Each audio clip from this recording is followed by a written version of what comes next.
Abe Sherman, who's also an MSNBC contributor. He joins me now as our network's foremost expert on all things Bill Shine. Mr. Sherman, welcome back to the show, sir. Thanks, Chuck. So let's start with, why didn't Bill Shine get a job after Fox and before the White House? Well, you know, Sean Hannity has been lobbying the president to bring Shine into the White House. It has been something that Hannity has pushed for. Shine was reluctant, according to my sources close to Shine. His family was reluctant about him stepping into the public eye after so publicly leaving Fox News under a cloud of scandal. But the president remained determined and courted him, and ultimately, of course, was successful in bringing him in this week. This is a relatively new relationship, though. The president's relationship was with Rupert and Roger. Yeah.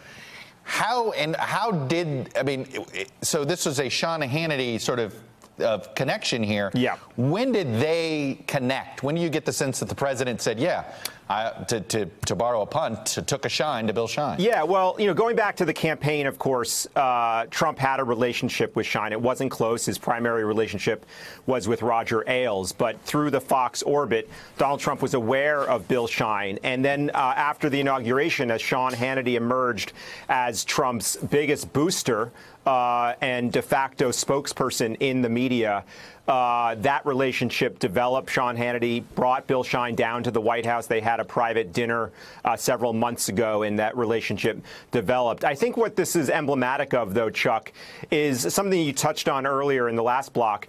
Donald Trump is doubling down on his base. He's making no effort to broaden the message. Sean Hannity is speaking almost exclusively for the most diehard of Trump supporters. And Bill Shine, who for years at Fox was Sean Hannity's producer before ascending into the executive ranks, really has an innate understanding of that diehard base. And so by him becoming Deputy Chief of Staff and Communications Director is a signal that this White House is going to laser in on that base, right, and try to bring them out in the midterms. So this was what you're saying, essentially an optics hire, almost more than it is anything else. So let me ask this then about Bill Shine.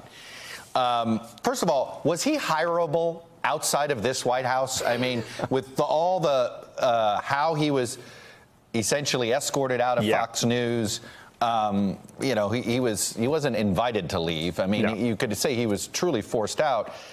No one else was hiring him. I assume he became unhireable in the corporate world. Of course. I mean, he was basically in retirement out on Long Island, where he lives with his family. You know, really, my reporting indicates he did not have any career prospects. And we should point out he's entirely new to politics. I mean, you could argue that Roger Ailes ran Fox as a communications shop. But yeah, this was really a case where Donald Trump was the lily pad for Bill Shine to land on. All right, so Bill Shine is rumored to potentially be the next chief of staff, although I buy the theory that there will be no official new chief, that it will be just sort of the president as his own chief of staff, with Shine having an important place at the table. Yeah. Is he... I take it he has a reputation. He got fired for this, arguably, for being too much of an enabler, too much of a yes person. Of course. Is that what we should expect, that he's been hired to basically say yes to the president's instincts? I think that's right, Chuck. You know, I think that the parallels between Donald Trump and Roger Ailes are striking. I mean, they're both bombastic, sort of megalomaniacal personalities who surround themselves with basically the people who thrive around them are yes people.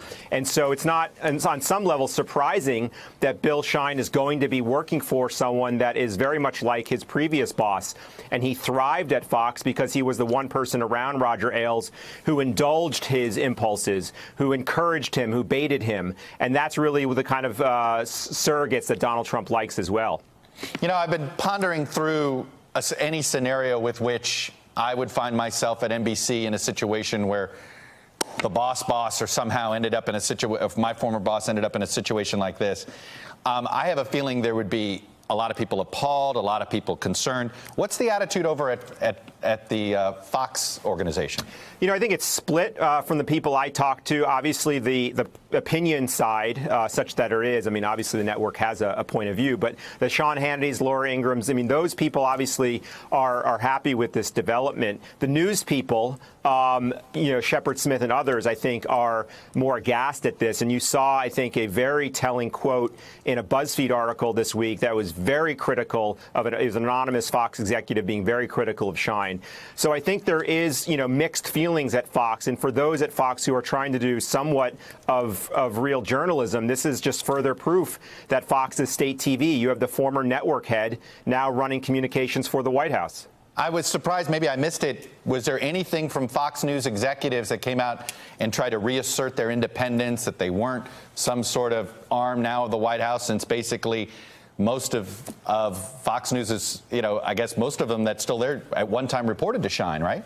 Yeah, no, I have not seen sort of any messaging out of Fox News or Murdoch's orbit more broadly about sort of drawing a line between the White House and the network. I think we should also point out that it was Fox News itself that broke the news of Schein's hiring. John Roberts, the network's White House correspondent, broke the news. So obviously those relationships were helpful in breaking that story.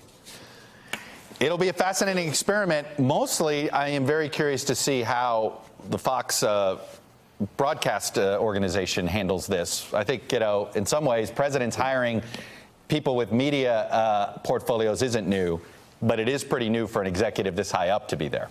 Without question. I think obviously it's going to make a lot of uncomfortable moments if Schein actually becomes the story. But we've seen Fox in the past have no trouble basically ignoring news, whether it's the Robert Mueller investigation or other scandals, and basically coming up with their own storyline. So, you know, I think they'll have no trouble talking about Hillary Clinton if Bill Schein becomes the story. Gabe Sherman, I will leave it there. Gabe, thank you. Much appreciated. Hello, YouTubers. If you're watching this, it means you've checked out our channel, so thank you. Now do me a favor, subscribe by clicking on that button down there. Click on any of the videos to watch the latest interviews and highlights from MTP Daily and MSNBC. You can get more Beat the Press content every morning in the First Read newsletter. If you're tired of content that you don't know anything about where it came from, you don't have to have that problem with us. NBC News, MSNBC, MTP, and the Meet the Press mindset right here for you on YouTube. Subscribe now.